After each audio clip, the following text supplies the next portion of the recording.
Revelation 18, verse 1. And after these things, I saw another angel come down from heaven, having great power, and the earth was lightened with his glory. And he cried mightily with a strong voice, saying, Babylon, the great is fallen, and is become the habitation of devils, and the hold of every foul spirit, and a cage of every unclean and hateful bird. Barakatha Yahweh, Barakatha Yahweh Shah, Barakatha Yahweh, Barakatha Yahweh Shah, Barakatha Yahweh, Bahashim Yahweh Shah, Bahashim Rakah, Quadash. Double honors to the apostles and elders of Great Millstone. Peace, blessings, and salutations to the hopefully elect and the sincere Akim, pushing this word, risking their lives and their freedom to do so. I'm the brother Mayum from the GMS Philadelphia Plain Tables Camp. I'm back here with a testimony of a spiritual event that happened to me yesterday. I had a day off from the plantation yesterday, so I'm sitting in my car just listening to the Akim videos and drinking some coffee. And my cousin walked past and told me he was going to Dunkin' Donuts to get some coffee, so I offered to give him a ride. So every time we get a chance to enlighten Jake, on the condition we in and who we are as a people, especially if we think they got a little bit of wisdom, we try to give them this truth. So I on a ride there and on a ride back, I was telling him who we are as a people and why we in the condition we in, and what's going to happen to Sleazy E for oppressing us and then putting us in slavery, and just hardcore bondage and perpetual hatred for us. I was telling him the judgment, that was going to happen, and I was telling him how he was going to get delivered. And I actually because Jake is visual, he's not spiritual. And if he can't see it, touch it, or taste it, Jake not gonna really gravitate to it. So I pulled up the Week of Greatness video commercial, the Nike commercial, after I explained to him from the beginning to the end and how we gonna get out of here.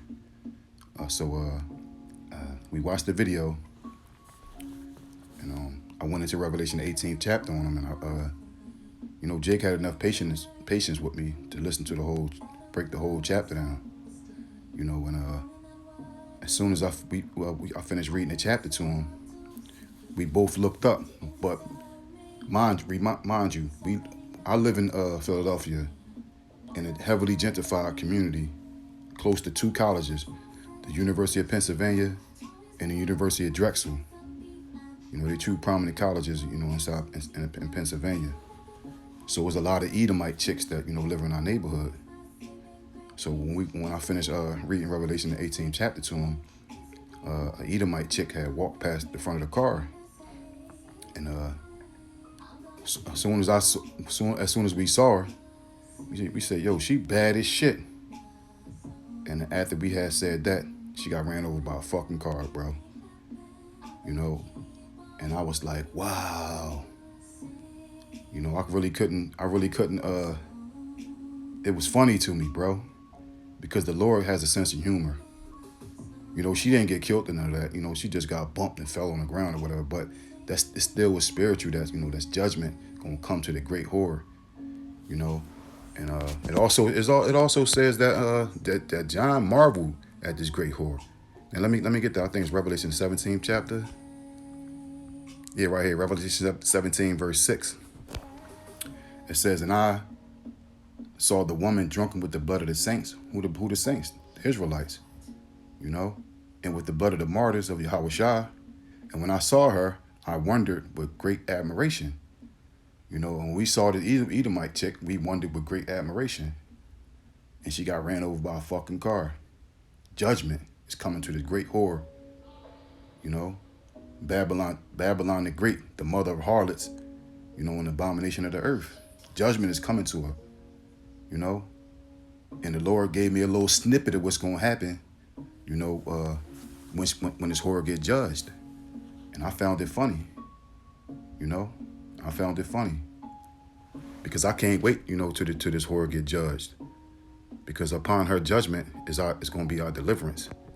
And that's what we're waiting for us to be delivered out of this fucking shithole, man. And I'm gonna jump to Matthew 13, the 13th chapter, 13 verse 3.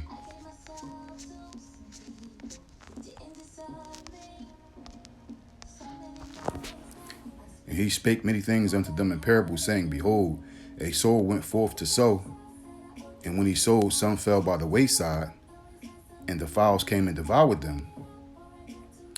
And some fell upon stony places, where they had not much earth, and forthwith they sprung up, because they had no deepness of earth. And when the sun was up, they were scorched, and because they had no root, they withered away. Some fell among thorns, and the thorns sprung up and choked them. But the other fell into good ground and brought forth fruit, and some 100-fold, and some 60-fold, and some 30-fold. Who have ears to hear, let them hear. Because that's what we do. We go out there in the highways and the byways, and we sow seed. And if your earth the ground is not fertile, meaning the word is not deeply rooted in your spirit, then you're gonna fall off. So that's what happened yesterday. A sign was sent to my cousin that what we believe in is the truth.